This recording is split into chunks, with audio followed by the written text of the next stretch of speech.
দক্ষিণ পশ্চিম বঙ্গোপসাগর ও তৎসংলগ্ন এলাকায় অবস্থানরত লঘুচাপটি নিম্নচাপে পরিণত হওয়ায় উপকূলে গুঁড়ি গুঁড়ি বৃষ্টি হচ্ছে।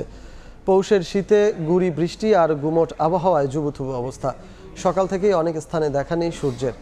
জনজীবনে নেমে এসেছে ভোগান্তি। তারা বলছেন, শুক্রবার রাত থেকে উপকূল জুড়ে গুঁড়ি গুঁড়ি বৃষ্টি হলেও আজ সকাল থেকে বাড়তে থাকে বৃষ্টির পরিমাণ। ঘরের বাইরে বের হয়ে লোকজনকে পড়তে হয় বিপাকে।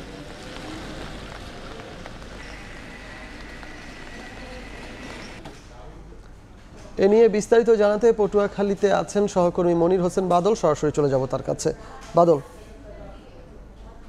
গতকাল থেকে উপকূলীয় জেলা পটুয়াখালীতে একটি লঘুচাপ সৃষ্টি হয়েছে। এই লঘুচাপটি কিন্তু বর্তমানে নিম্নচাপে পরিণত হয়েছে, যার কারণে গতকাল থেকে কিন্তু পটুয়াখালীতে গুড়ি গুড়ি বৃষ্টি সহ কিন্তু ভারী বৃষ্টিপাতই বলতে পারি, ভারী বৃষ্টিপাত হচ্ছে। তবে এ বিষয়ে এই যে লঘুচাপের কারণে কিন্তু আমি পটুয়াখালী যে কলাপাড়া রাডার স্টেশন রয়েছে, রাডার স্টেশনের সাথে কথা বলেছি। তারা যে বিষয়টা জানিয়েছে যে এটি পায়রা বন্দর থেকে 1145 কিলোমিটার দূরে এই লঘুচাপটি কিন্তু নিম্নচাপটি অবস্থান করেছে। তবে এটি এখন বর্তমানে কোনো ঘূর্ণিঝড়ে রূপান্তরিত হয়নি। তবে এই উপকূলীয় জেলায় পটুয়াখালীতে কিন্তু জানেন প্রতি বছরই কোনো না কোনো দুর্যোগ হানা দেয়। তবে এই শীত মৌসুমে কোনো দুর্যোগ হানা দিলে মানুষের ভিতর কিন্তু আতঙ্কটা বেশি সৃষ্টি করে।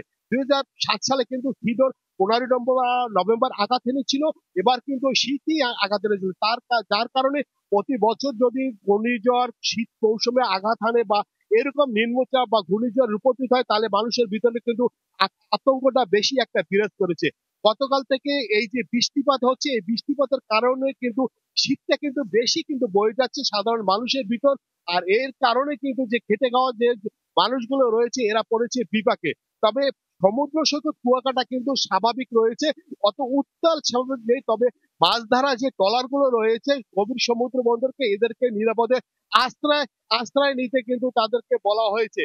তবে এখন যে পটুয়াখালী যে গুড়ি গুড়ি বৃষ্টিপাত হচ্ছে, এই বৃষ্টিপাতের কারণে কিন্তু সাধারণ মানুষের ভিতর কিন্তু অনেকটাই আতঙ্ক বিরাজ করেছে। এই ছিল পটুয়াখালী থেকে আমার কাছে নিম্নচাপের সর্বশেষ খবর। পটুয়াখালী থেকে আমাদের সঙ্গে যুক্ত হয়েছিলেন সহকর্মী মনির হোসেন বাদল।